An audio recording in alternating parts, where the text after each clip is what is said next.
안녕하세요, 여러분. 영화에서 시대를 읽다 6차 시. 오늘 강좌는 2011년도 개봉돼서 박스오피스 2위를 차지한 한국 영화죠. 최종병기 활에 이어서 730만 명 이상을 동원했습니다. 바로 강영철 감독의 영화 써니와 시대성에 대해서 학습하겠습니다. 그 써니에 대해서 말하기 전에 지난 5차 시에 우리가 강의에서 다뤘던 황동혁 감독의 도가니 혹시 보셨는지 모르겠네요. 보시지 않은 분이 있다면 이제라도 챙겨보시길 권합니다. 요즘 마음만 먹으면 아주 쉽게 다운받아서 볼 수 있을 테니까요. 꼭 보기를 권하고 이참에 영화 보기의 중요성에 대해서 아주 새삼스럽지만 다시 한번 짚어보도록 하겠습니다. 사실 요즘은 영화과 학생들이 영화를 가장 보지 않는다는 말이 심심치 않게 들립니다. 제가 영화과 학생들을 지난 10수년간 가르쳐 왔는데 사실인 감이 없지 않아 있습니다. 한 학기 내내 강의를 진행하는 그 과정을 좇다 보면 수업을 받으면서도 영화를 보지 않는 그런 학생들을 많이 보게 됩니다. 그때마다 제가 질문을 던지고 반문합니다. 너희들 왜 이 수업을 듣니? 여러분, 텍스트를 감상하지 않고 자기가 텍스트를 확인하지 않고 이 수업을 만약에 따라간다면 그 수업이 무슨 그렇게 큰 의미가 있겠습니까? 우리가 가령 소설을 읽지 않으면서 소설에 대해서 말하는 것, 시를 읽지 않으면서 시에 대해서 말하는 것, 음악을 듣지 않으면서 음악에서 말하는 것, 미술을 감상하지 않으면서 미술에 대해서 말하는 것 등등 별 의미가 없을 겁니다. 결국에 그 이론과 실천은 항상 같이 가야 된다는 것, 동전의 양면이라는 것, 너무 진부한 말이지만 실천이 따르지 않기 때문에 이런 말씀을 다시 한번 드립니다. 제가 영화평론가이기 때문에 사실은 그 과거에 영화 역사에 빛나는 이런 영화들을 가지고 수업을 진행할 수도 있습니다. 어찌 보면 그런 수업이 저에게는 더 편할지도 모르겠습니다. 그런데 굳이 제가 2011년도 개봉된 일련의 영화들을 통해서 이렇게 이 수업의 초반을 이끌어가는 것은 여러분의 관심을 직접적으로 불러일으키고 싶어서입니다. 여러분이 제목도 듣지 못했지만 영화 역사에서 중요한 영화들에 대해서 제가 강조한다 한들 그것이 그렇게 설득력 있게 여러분에게 다가갈까요? 그렇지 않을 겁니다. 그래서 여러분이 그렇게 오래 세월이 흐르지 않은 그 언젠가 봤을 법한 영화들을 통해서 여러분의 관심과 주목을 환기하기 위해서 특별히 제가 2011년도에 개봉돼서 크고 작은 비평적, 흥행적 성과를 거둔 영화들을 예로서 동원하는 거니까 그전 여러분이 이해하시면 감사하겠습니다. 물론 그 이유만은 또 아닙니다. 제가 초두에 말씀드렸듯 2011년도에 선보인 일련의 화제작들을 보면 영화의 사회성, 영화의 시대성을 그 어느 해보다도 선명히 입증하는 영화들이 많다는 점이 또 제가 이렇게 완득이를 비롯해서 도가니, 써니 등을 수업의 구체적 예로 끌어들이는 이유이니까 여러분이 반드시 영화 보기와 병행하면서 이 수업을 함께 해주시면 좋을 것 같습니다. 자, 써니. 사실은 여러분 이 수업을 받을 정도의 영화에 대한 관심이 있는 분들이라면 써니는 대부분 보셨을 거라고 생각을 해봅니다. 그 영화의 시대적 배경은 1986년과 2011년 25년간의 시차를 두고 펼쳐지는데 다양한 삶을 살고 있는 일군의 중년 여성들의 2011년 현재와 한때 그들이 칠공주들이 모여서 불량서클 써니를 조성해서 활동했었는데 바로 그 써니로 통했던 그 일군의 중년 여성들의 과거를, 현재와 과거를 오가면서 펼쳐지는 우정과 사랑과 애환의 코믹성 드라마이죠.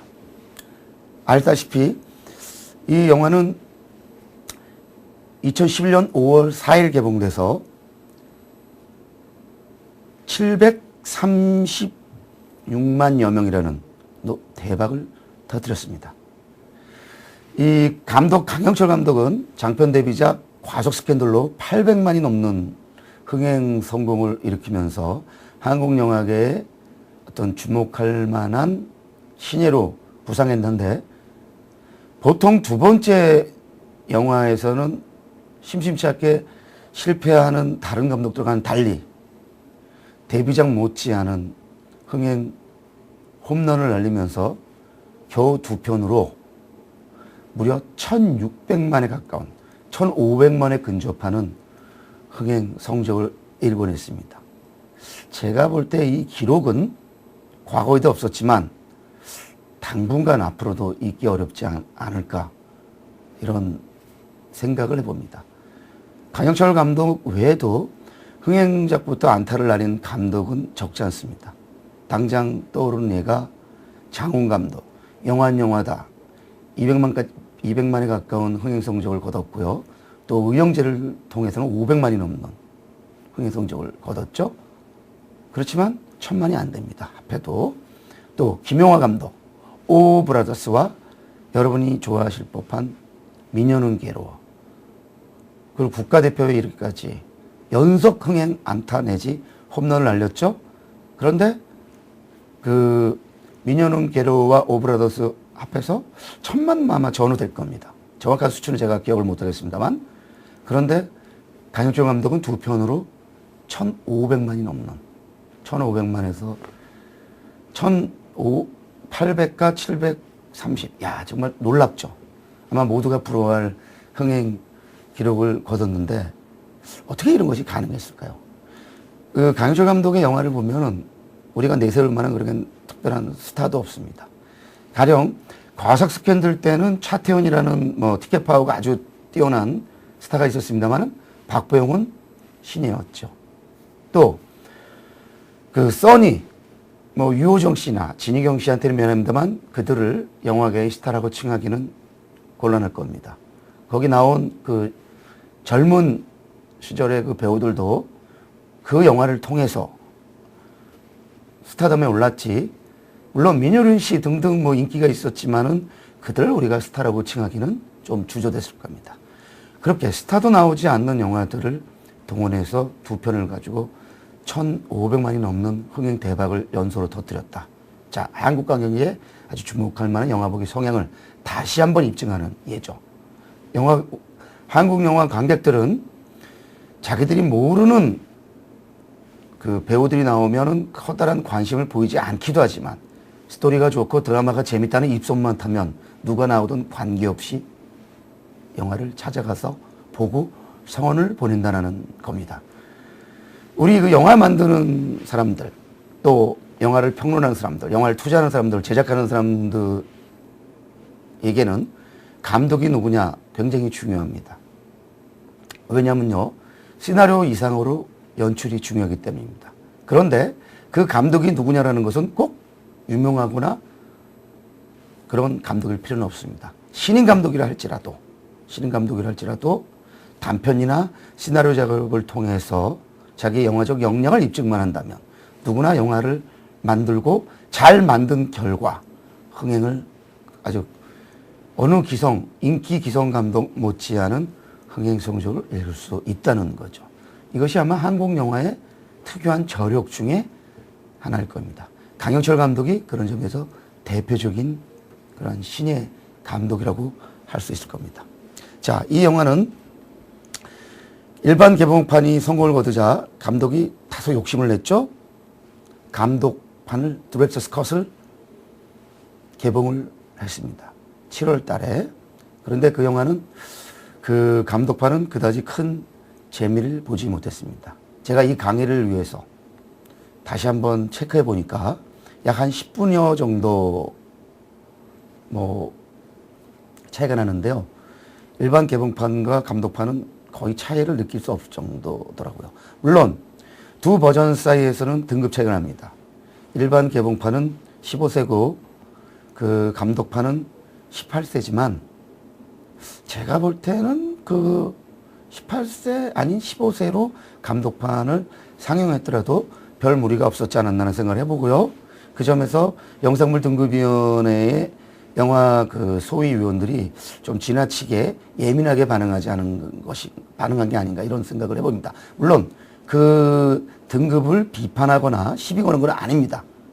제가 볼 때는 충분히 영화적 맥락 속에서 볼 때 그 다소 거친 욕이 나온다 할지라도 충분히 우리 그 15세 고등학생 정도의 학생이라면 소화할 수 있지 않을까라는 생각에서입니다. 또 극중 그 남이 심은경이 분한 남이의 오빠가 운동권으로 나와서 운동권 얘기가 좀 펼쳐지지만 그것이 그렇게 위험하거나 거북살스러운 정도는 사실 아니었기 때문에 그 감독판을 15세로 했더라면은 어땠을까 하는 그런 생각을 해봤습니다.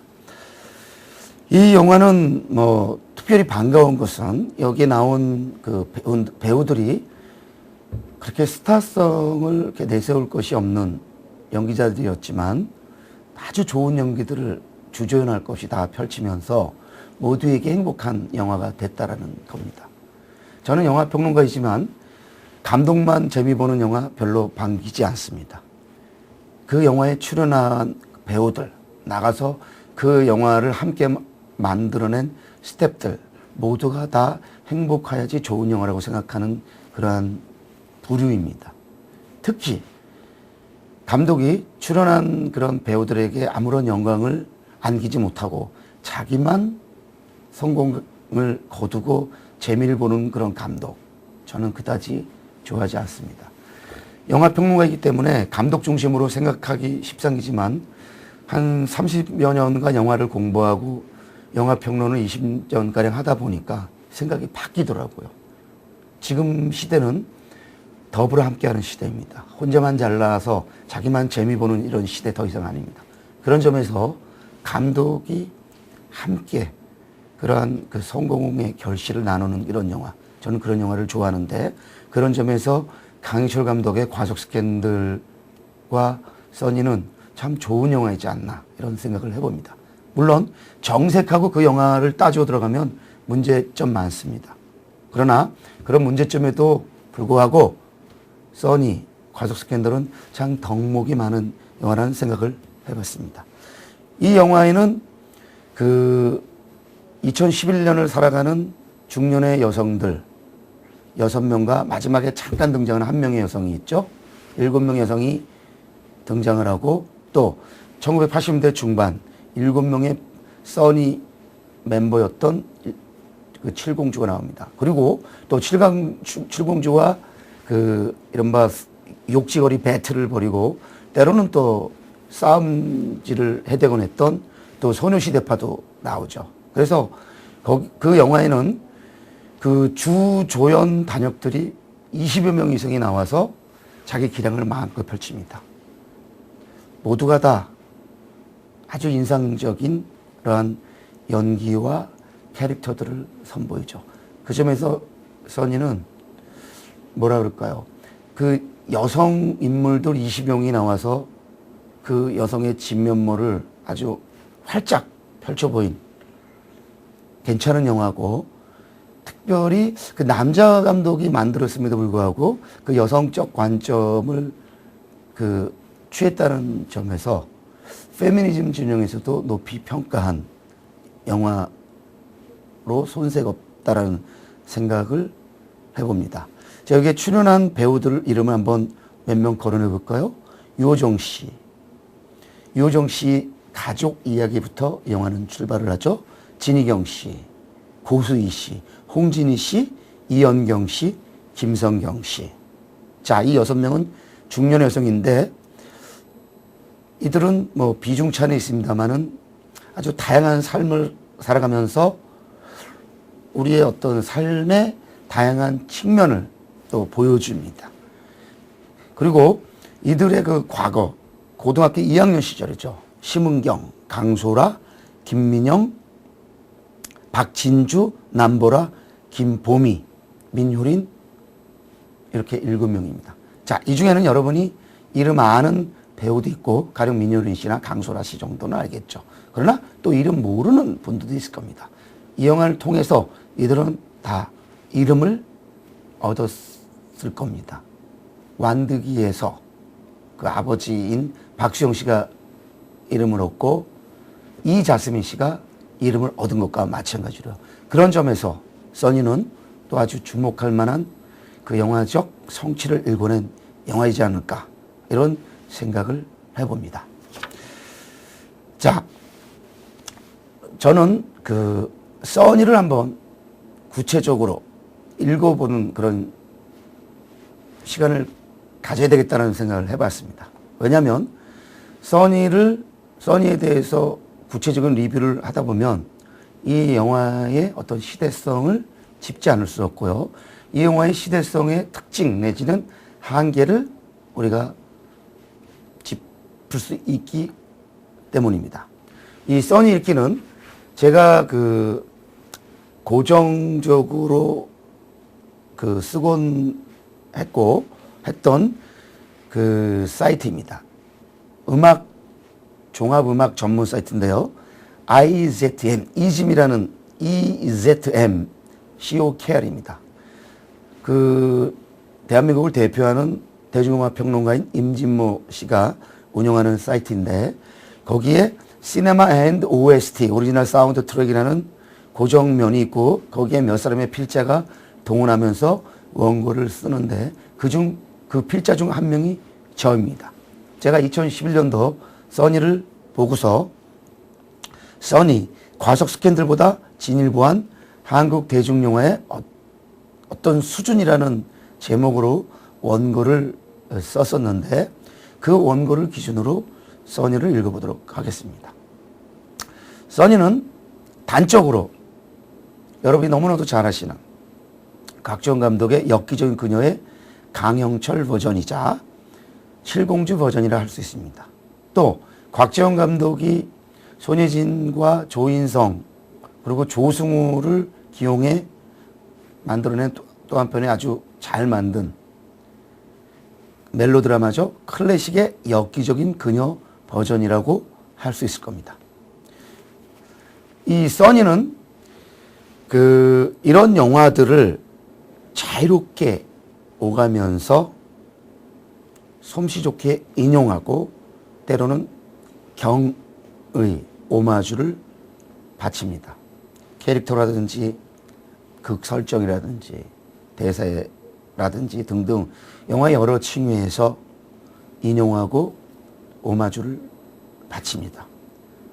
여러분의 그 부모 세대의 영화일 수 있습니다. 또는 뭐 삼촌, 뭐 이모 세대일 수 있는데 소피 마르소 주연의 라붐을 인용하기도 하고요. 또 감독의 성공적 데뷔작인 과속 스캔들을 인용하기도 합니다. 그리고 그 고인이 된 곽지윤 감독의 겨울 나그네를 포스터들을 통해서 또 인용하고 오마주를 바치기도 합니다. 이 영화가 1986년대를 배경으로 하고 있다는 것은 몇 가지 영화적 소품을 통해서 알 수 있는데 그 중에 대표적인 게 바로 곽지윤 감독의 겨울 나그네입니다. 1986년에 선보였죠. 그리고 또 영화 말미에 가면 여고시대라는 그런 잡지가 나오죠. 잘 보시면 1986년 10월 호임을 알 수가 있습니다. 여러분, 영화를 보실 때 꼼꼼하게 소품을 챙겨야 되는 이유입니다. 여러분이 무심코 넘어가는 그런 소품들의 영화의 시간적 정보, 공간적 정보가 제시된다는 겁니다. 그래서 영화를 볼 때는 소품을 꼼꼼하게 챙겨보는 그러한 습관을 여러분이 이제부터라도 습득하도록 하기를 적극 권합니다. 자, 영화는 대부분의 영화들은 영화 속에서 공간, 시간적 그런 배경들을 지시합니다. 구체적으로 설명도 합니다.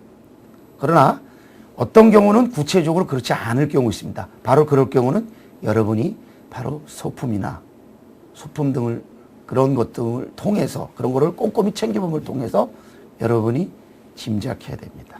이런 것이 바로 영화를 보고 듣고 읽는 겁니다. 써니는 뭐 차차 해나가겠습니다만은 음악을 통해서 또 시대성을 아주 강변하는 영화이죠. 팝송이든 한국 대중가요이든 80년대를 풍미했던 일련의 노래들을 통해서 감독이 그 시대를 추억하고 그 시대를 회상할 뿐만 아니라 바로 80년대라는 시대를 형상화해서 관객들에게 제시합니다. 이 강의를 함께하는 여러분들은 대부분이 90년대생이거나 또 80년대생도 있을 겁니다. 물론 더 나이가 드신 분도 있을 겁니다. 뭐 70년대생도 있을 수 있고요. 근데 대부분이 아마 90년대생이고 80년대생일 텐데 그러면 여러분의 선배 정도가 아니라 부모 세대죠. 그럼 부모 세대에 어떤 노래가 인기를 끌었고 어떤 감성의 노래들이 부모 세대들한테 먹혔는가를 여러분이 써니라는 그 영화의 음악을 통해서 파악할 수 있을 겁니다. 이런 것도 시대성을 읽는 하나의 방법일 겁니다. 여러분 시대성 그러니까 꼭 뭐 데모 생각하고 운동 생각하고 뭐 이데올로기적인 함의로만 읽을 필요는 없습니다. 시대성이라는 건 굉장히 다양한 그 의미가 들어갈 수 있다는 것. 그 점에서 제가 6차 시와 그 7차 시를 통해서 1980년대 의미를 좀 이렇게 다양하게 짚어볼 텐데 그 써니의 80년대는 그런 의미에서 사실은 좀 배경에 머문 감이 없지 않아 있다는 것 미리 말씀드리는데 아마 여러분도 아마 그 점에 대해서는 동의할 거라고 생각합니다. 자, 여기서 여러분에게 제가 한 가지 패러디에 대해서 좀 특별히 짚어보기를 권하고 싶습니다. 저희가 패러디 그러면 보통 조롱, 풍자 이렇게 번역을 하는데요. 언론 매체에서도 그렇고 전문가들도 그렇고 패러디라는 말을 너무 쉽게 쓰고 남발하는 경향이 있습니다. 여러분 패러디라는 것은 희화하는 것이 패러디 아닙니다. 패러디는 일종의 탈구축 내지는 해체를 여러분이 떠올리셔야 됩니다. 무슨 얘기냐? 패러디의 목적은 그 풍자를 통해서 뭔가 새로운 방향 내지는 비전을 제시할 때 우리가 패러디라고 얘기하는 겁니다. 그저 우스갯소리로 그냥 웃기고 마는 것은 패러디라고 하면 안 됩니다. 그건 그저 희화에 머무는 겁니다. 단순한 희화를 패러디라고 얘기하면 안 됩니다. 패러디의 목적은 패러디를 통해서 새로운 무엇인가를 제시할 때 진정한 가치가 있는 것입니다. 그런 점에서 볼 때 써니가 과연 패러디인가? 저는 아니라고 봅니다. 써니는 패러디라기보다는 인용이나 오마주에 가깝습니다. 물론 찾아보면 패러디한 부분이 있을 수 있습니다만은 제가 볼 때는 패러디보다 인용과 오마주의 의미가 강합니다. 과속 스캔들을 언급한 게 자기 영화를 스스로 조롱하는 겁니까? 아닙니다. 자기가 스스로 자기 영화를 지시하는 겁니다. 우리가 영어로 refer to라는 표현을 쓰는 건데 지시하는 거죠. 이거는 패러디라고 볼 수 없습니다. 오히려 인용을 통해서 상기시키는 거고 자기의 그 영화들의 연속성을 강조하는 겁니다. 그런 점에서 여러분이 패러디라는 용어를 함부로 쓰지 않기를 이 자리에서 권하고요. 자, 써니와 연관해서 가장 중요한 것은 사실은 그 복고일 겁니다. 그 써니는 작금의 그 복고풍 음악 분위기를 최대한 활용합니다. 또 음악만이 아니죠. 그 지금 최첨단 디지털 시대이지만 인간관계는 여전히 아날로그적 정서를 바탕으로 하는 측면이 많습니다. 그것은 곧 뭐냐면 인간관계는 여전히 복고적인 그런 경향을 띌 수밖에 없다는 겁니다. 그런 점에서 이 영화는 그런 복고적 흐름을 최대한 활용해서 큰 성공을 거둔 영화라는 점, 이 써니의 가장 두드러진 시대성을 우리가 복고에서 찾을 수 있지 않나 이렇게 봅니다. 그렇다고 써니가 마냥 복고에만 기대는 영화인 것은 아닙니다. 1980년대 중반, 구체적으로 1986년입니다. 80년대 중반을 배경으로 펼쳐지지만 가령 소녀시대라든지 원더걸스라든지 또 핑클이라든지 1980년대가 아닌 1990년대나 2000년대에 인기를 끌었던 아이돌 그룹, 특히 여그룹을 끌어들입니다. 그래서 의도적으로 어네크로니즘, 이른바 시대착오를 일으키는데 그 시대착오가 뜻밖의 시너지 효과를 내면서 영화적 재기를 배가시켜줍니다. 감독은 이러한 시대착오를 통해서 복고와 현재성을 동시에 구현하는 데 성공하는 거죠. 결국에 이 얘기는 이 80년대에 펼쳐지는 이 칠공주들의 이야기는 과거의 이야기가 아니라 현재, 지금 2010년대, 2012년대, 2012년, 2013년, 2014년 지금의 이야기일 수 있다라는 것을 함축 의미하는 것이라고 해석할 수 있을 것입니다. 자, 써니는 시대적 측면에서도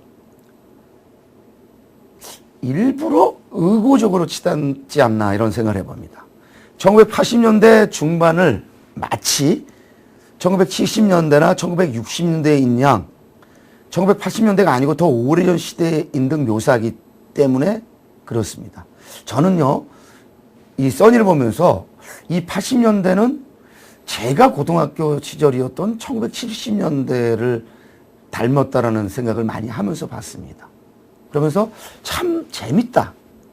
그래서 어떻게 보면 시대적 착오인데 그 시대적 착오가 써니의 흠이라기보다는 아주 두드러진 특징이면서 그 의도적 시대적 착오가 영화의 재미를 더 배가시켜줬다라는 생각을 했습니다. 또 뿐만 아닙니다. 시대적 고증 따위에는 의도적으로 무심한 이런 감독의 선택이 뜻밖의 효과를 발휘합니다.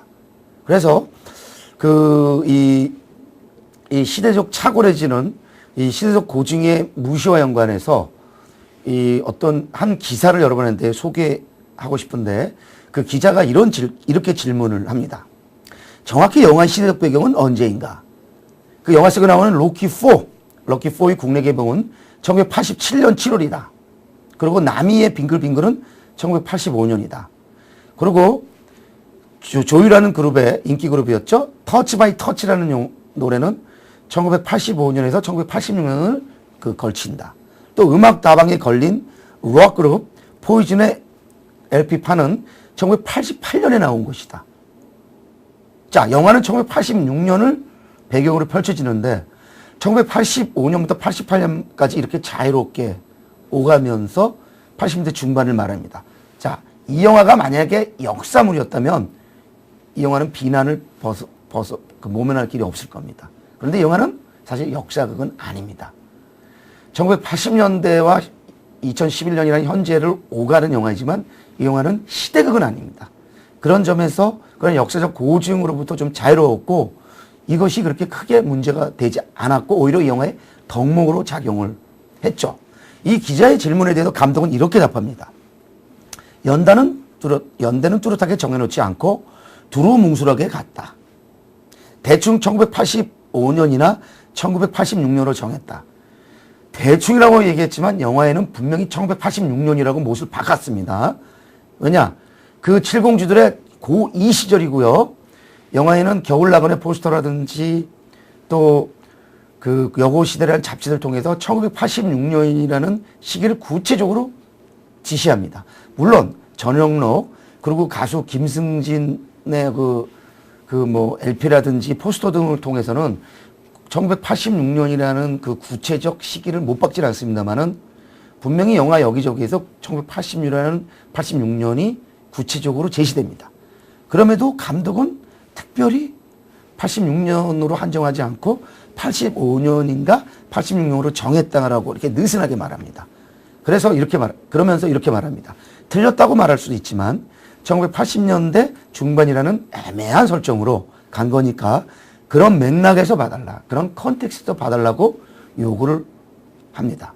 그리고 로키 4의 경우는, 자, 로키 4는 87년에 개봉된 영화입니다. 이건 말이 안 되는 겁니다. 우리가 시대극이라는 점에서 보면 이거는 있을 수 없는 겁니다. 그런데 시대극이라는 엄밀함을 적용하지 않았기 때문에 애기로 봐주는 거죠. 그리고 그것이 나름대로 굉장히 효과가 있었다고 보는데, 저는 로키4의 그림을 보면서 이게 87년이야? 마치 70년대 분위기다. 이런 생각을 했습니다. 너무너무 촌스러워서요. 어쨌든 로키4의 경우는 감독은 영화 자체가 주먹을 쏘는 주인공이 등장하니까 그 영화에 등장하는 소녀들의 난투 장면하고 병치시키면 재밌겠다 싶어서 그 썼다고 하더군요. 자, 이렇게 감독은 느슨하게 자유롭게 각색을 했고 자유롭게 영화를 연출했고, 그것이 바로 먹힌 겁니다. 따라서 이 영화의 써니의 시간적 고증을 무시한 묘사는 실수나 착오라기보다는 외려 영화적 효과를 위한 의도적 불일치로 해석해야 될 듯합니다. 여러분, 강영철 감독은 1974년생입니다. 그러면 1986년이면 그 감독이 12살, 13살 때인데, 그러면은 그때 고등학교 2학년 누나들이니까 약 6년 선배들이 되죠? 그러면 그 1968년생들 누나들의 삶을 되돌아본다라는 것을 의미합니다. 자, 그러면 여러분 생각해 보세요. 초등학생이 6년 누나들의 삶을 돌이켜본다. 이것은 단지 6년 만에 시차로 다가오지 않을 겁니다. 최소한 10년 이상의 그런 느낌으로 다가올 겁니다. 여러분 그런 생각 안 하세요? 여러분 과거에 여러분의 어린 시절에 1년, 2년 선배들을 돌이켜보세요. 그들이 얼마나 크게 거대하게 다가왔습니까? 그러면 선망의 대상이 십상인 6년 누나들의 삶, 굉장히 크고 멋있게 다가왔을 겁니다. 그래서 제가 볼 때는 의도적으로 1980년대 중반에 하는 그런 시점이 마치 70년대인 것 마냥 묘사된 것이 아닌가, 이렇게 저는 해석해 봤습니다. 여러분 동의하실지 모르겠는데 한번 참고하시고요. 그 점에서 이 영화는, 써니는 여러분 그 조승우, 신민아 주연, 최호 감독의 고고 70과 비교해보면서 보신다면 아주 재미있지 않을까 싶습니다. 그 영화는 고고 70이 이미 70년대를 지시하죠. 제목에서. 그 영화의 70년대와 써니의 80년대가 아마 큰 차이가 안 날 겁니다. 그런데 70년대, 그 고고 70의 70년대는 상당히 그 시속 고증을 철저히 한 영화입니다. 그런데 흥행면에서는 고고 70은 그렇게 큰 성공을 거두지 못했고, 써니는 730만이 넘는 그런 큰 성공을 거뒀습니다. 자, 이것은 무엇을 뜻할까요? 영화는 결국에 효과, 이펙트라는 것입니다. 리얼리티 그 자체보다 리얼리티 이펙트가 더 중요하다는 것입니다. 그래서 우리가 영화에서 리얼리즘을 말할 때는 굉장히 조심해야 됩니다. 그냥 카메라를 들이대는 게 리얼리즘이 아닙니다. 있는 그대로 보여주는 것이 리얼리즘을 의미하는 것만은 아닙니다. 리얼리즘의 의미는 굉장히 다양하고 굉장히 심오합니다. 그리고 리얼리즘 영화를 볼 때 리얼리즘 그 자체보다 중요한 것은 리얼리티 이펙트라는 것 잊지 마시길 이 자리에서 권합니다. 그래서 그 영화를 보면서 굉장히 그럴듯하다. 영어로 얘기하면 plausible, 그럴듯하고 박진감, 필심성이 넘친다. 영어로 얘기하면 very similar to라는 표현을 쓰는데 plausible하고 very similar to가 뛰어나다. 이럴 때 리얼리티 이펙트가 확보되면서 여러분이 그 영화에 몰입을 하고 즐길 수 있고 빠질 수 있는 겁니다. 그래서 여러분 장르 영화를 즐길 수 있는 거죠. 가령 SF 영화들은 우리 현실과 관계없습니다. 그런데 그 영화를 보면서도 우리가 리얼리티 이펙트를 느낄 수 있는 거죠. 물론 우리나라의 경우는 장르 영화의 세분화가 상대적으로 덜 되어 있습니다. SF 영화들은 상대적으로 덜 발전해 있죠. 미국의 경우는 그런 장르 세분화가 아주 다양하게 이루어져 있고 장르 영화의 그 세계가 굳건한 반면에, 자, 그런 점에 대해서는 나중에 하기로 하고요. 그래서 이 써니를 그 감독의 데뷔작 과속 스캔들과 비교해 보면 영화는 때로 자기적인 냄새도 납니다. 결말부에서 보면은 과장스럽기도 하고 억지스럽기도 합니다. 여러분, 사실 우리가 현실에 입각해서 보면 그 극중 이 영화의 결말 장면, 제가 뭐 자료 화면으로 적절하게 제시하겠습니다만은 시간 관계상 같이 보지는 않겠습니다만은 적절하게 이제 뭐 써니라든지 9970이라든지 저희가 자료 화면으로 제시하겠습니다만은 여러분이 과속 스캔들과 그 써니를 비교해 보면은 과속 스캔들에 비해서 써니가 조금 더 억지스럽고 과정스럽다는 걸 여러분이 느끼게 될 겁니다. 그리고 특히 결말부는 말도 안 돼라고 고개를 절레절레 흔들게 될지도 모릅니다. 그래서 이 영화는 그 비평가들로부터 많은 그 결말부 영화에 대해서 비판을 받았습니다. 그러나 저는 그 써니의 그 내적 논리로 보면 그런 해피엔딩, 억지스러운 해피엔딩은 결코 억지스럽지 않다라고 보는 부류입니다. 그 영화는 해피엔딩으로 끝나는 것이 자연스러운 결말이라고 보는 사람입니다. 여러분, 그 영화 속에서 진웅이 분한, 그리고 그 강철호가 분한 그 하춘아 캐릭터는 굉장히 시대를 앞서가는 캐릭터임이 영화에서 드러납니다. 그것은 그 극중 어린 나미, 심은경이 분한 나미와 전화를 나누는 그런 시퀀스에서 드러납니다. 거기서 하춘아는 오늘날 2000년대, 그러니까 2000년대와 2010년대에 펼쳐질 그런 세상에 대해서 자기의 꿈을 말하죠. 휴대폰 이야기를 하고 인터넷 이야기를 1980년대 중반에 합니다. 그는 결국에 그 하춘아는 노래만 좋아하고 불량 서클에서 주먹질만 하는 그런 소녀가 아니라 바로 미래의 비전을 갖고 있었던 그런 앞서가는 소녀였던 것이 영화 내적 논리로 시사가 됩니다. 그래서 그녀가 그 폐암으로 죽어갈 때 그녀의 분명히 백그라운드가 심상치 않다는 건 여러분이 짐작할 수 있을 겁니다. 그리고 그녀가 죽을 때 엄청난 거부임이 마지막 변호사의 등장에 의해서 밝혀지고 그녀가 유언으로 남기는데 그녀의 삶을 지탱시켜준, 그녀의 추억을 그 간직시켜준 자기들의 옛 사랑하는 친구들, 그들에게 자기의 유산의 일부를 나눠주는 것, 이것이 왜 억지스럽습니까? 여러분, 영화의 내적 논리에서 억지스럽다, 뭐 자연스럽다고 말을 해야지, 여러분의 현실의 삶을 바탕으로 그런 비판을 하는 것은 결코 바람직하지 않습니다. 종종 영화 전문가들마저도 그런 실수를 저지르는데 그것은 전문가답지 않은 실수입니다. 중요한 것은 영화 내적, 내러티브 그 이야기 세계입니다. 스토리 월드가 중요한 것이 자기가 생각하는 선입견, 고정관념 중요하지 않다는 것. 여러분, 영화를 보실 때 이 점 명심하십시오. 영화를 볼 때 한 편의 영화의 선호를 결정하는 아주 중요한 것 중에 하나가 보는 사람의 선입견인데, 선입견에 사로잡혀 있으면 여러분 어떤 영화 충분히 즐길 수 없습니다.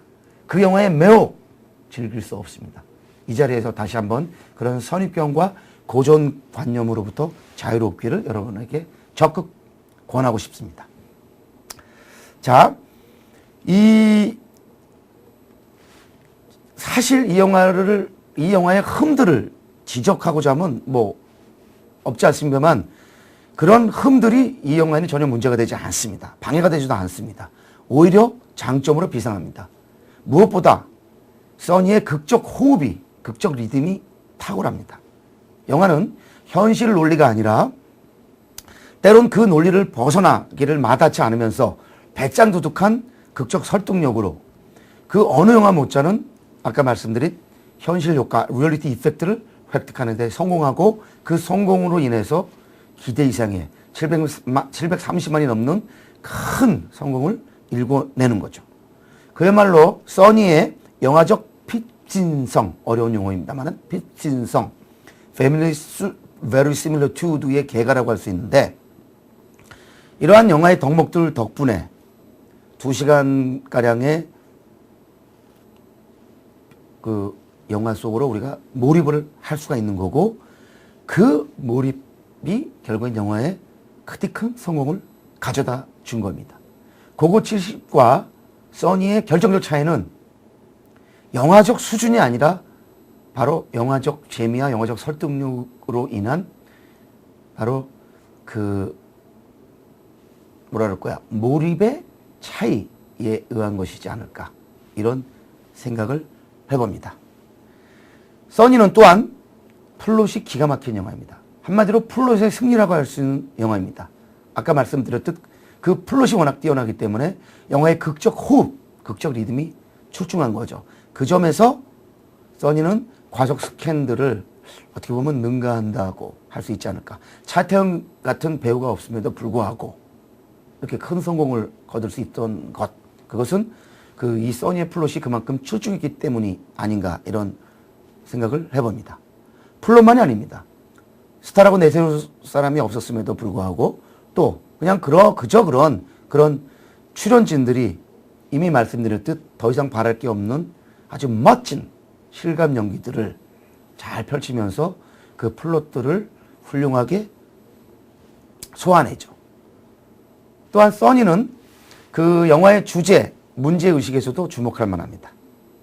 이 써니라는 영화는 한국 여성 영화의 지용도를 새로 작성하는 역사적 성취를 읽어냈다고도 평가할 수 있을 것입니다. 그런 점에서 대한민국의 대표 영화 평론가이죠, 유진아 교수가 이 도서출판 작가가 선정한 2012 오늘의 영화에서 써니를 다루면서 이 영화에 이 영화에 극찬을 보냈죠. 과거의 10대와 현재의 10대를 꿰뚫는 유쾌한 삶의 에너지라는 취지하였어요. 여러분, 제가 이 책을 계속 인용하고 소개하는 만큼 한번 여러분도 이 책의 리뷰들을 통해서 그 영화에 대한 또 이해를 좀 심화시키기를 기대해 봅니다. 이 써니는 40대 여성 7명, 10대 여성 무려 14명의 여성이 드라마의 중심축이 되는데, 이런 영화가 우리나라에 있었던가 질문해보면 저는 없었다고 말할 수 있습니다. 남자 없이 여자 10몇 명의 이야기를 이렇게 영화화해서 이런 성공을 거둔 예 없습니다. 앞으로도 아마 있기 힘들 겁니다. 그런 점에서 써니의 영화적인 그런 성취는 우리가 정말 인정하고 또 인정해야 되지 않을까, 이런 생각을 해봤습니다.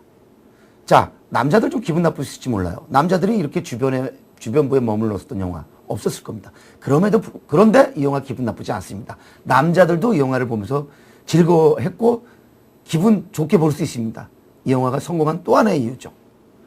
즉 뭐냐, 이 영화는 페미니즘 진영에서도 반가워할 그런 영화적 덕목을 갖고 있으면서도 흔히 전통적인 전투적 페미니즘과는 다른 성숙한 페미니즘의 가능성을 이 남자 감독이 보여줬다는 점에서도 유의미한 성취로 평가받아야 합당하다라고 생각합니다.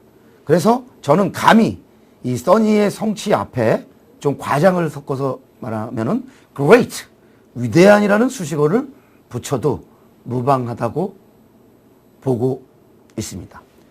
그러나 써니의 으뜸 덕목은 뭐니 해도 음악이겠죠. 그 음악에 대해서는 아무래도 잠시 후 2강 때 하도록 하겠습니다. 자, 작심하고 트집을 잡아보면 이 영화에 흠 있습니다. 아마 여러분들도 이런 질문을 던질 겁니다. 이렇게 가령 이런 거죠.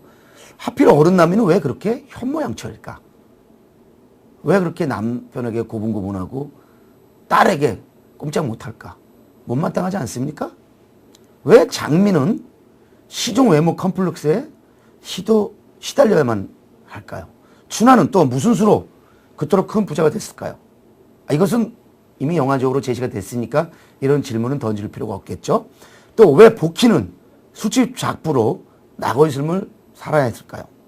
어른 진이는 왜 바람피는 남편을 끝내 버리지 않고 친구들의 비판에 직면해서도 남편을 두둔하기까지 할까요? 이런 등등의 불만스러운 질문을 던질 수 있을 겁니다. 그렇지만 사실 이런 정도의 질문, 이런 정도의 흠거리 가지고서는 이 써니의 숱한 덕목들이 그다지 훼손되지 않습니다. 이 영화가 그렇게 큰 성공을 거둘 수 있었던 결정적 이유이지 않을까 이런 생각을 해봅니다.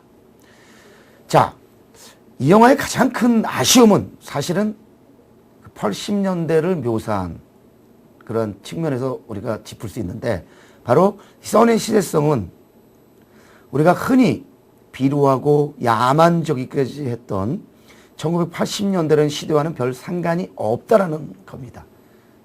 저희가 7주차에 짚어볼 살인의 추억이라든지 또 범죄와의 전쟁, 나쁜들의 전성시대의 80년대하고는 그 80년대의 함의가 다릅니다. 그래서 써니의 시대성은 그저 시간적 배경에 머문 감이 없지 않습니다.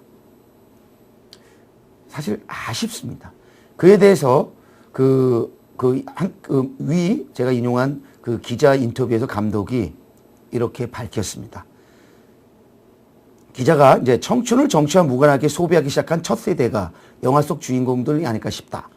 데모 장면과 소녀들의 결투 장면을 코믹하게 결합시킨 점이 사실적이었다. 하지만 정치적 불만을 토로하는 관객도 있던데 라고 묻자 감독은 이렇게 답합니다.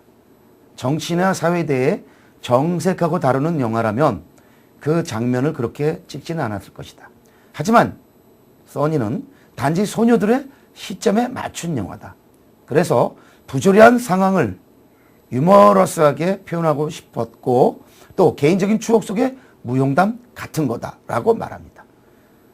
감독은 처음에는 괜찮은 건지 스스로에게 반문했는데 소녀들의 시점으로 가면 문제가 없겠다 싶었다라고 말합니다. 자, 이 점에서 강영철 감독이 생각하는 80년대는 그저 복고와 노스텔지어의 대상 이외에는 별반 다를 게 없었다라는 겁니다. 그래서 다시 한번 말하지만 써니의 1980년대가 띄는 함의는 7주차에서 다뤄질 살인의 추억이나 범죄와의 전쟁, 나쁨들의 전성시대의 1980년대에게는 판역의 그 의미나 느낌이 다른데 한마디로 그들 영화들에서처럼 1980년대가 아프거나 야비하거나 그다지 치사하지 않다는 겁니다. 그래서 그 전투경찰이 포진해 있는 데서 싸움이 그 소녀 패거리들이 싸우는 장면, 사실 이 장면은 굉장히 위험하고 비판을 많이 받을 수 있는 소지가 있는 장면에도 불구하고 우리가 그 장면들을 기분 좋게 유쾌하게 그다지 큰 불만 없이 즐길 수 있었던 거죠. 따라서 써니의 시대성은 다른 지점에서 찾아야 할 것입니다. 다시 한번 말씀드리지만 다름 아닌 복고인데 사전적 의미에서 과거의 모양, 정치, 사상, 제도, 풍습 따위로 돌아간다는 것을 뜻하는 복고는 결국 노스텔지아, 향수의 또 다른 이름일 테고 결국 써니는 복고적 스토리, 복고적 인물, 복고적 미장센, 복고적 음악을 통해서 관객에게 추억 어린 노스텔지아를 불러일으키는 것이 목적이었으며 그 목적을 실현하는 데 성공한 영화이지 않는가 이렇게 우리가 볼 수 있을 겁니다. 또 다르게 말하면 이것은 일종의 감독의 판타지죠. 그 판타지가 보란듯 성공을 거둔 것일 거고요. 자, 이 써니의 시대성과 연관해서 감독은 아주 재미난 답변을 했습니다. 그 위 기자의 질문에 대해서. 그거에 대해서는 그 2강 써니와 영화 음악을 짚는 시간에 다시 한번 짚어보도록 하겠습니다.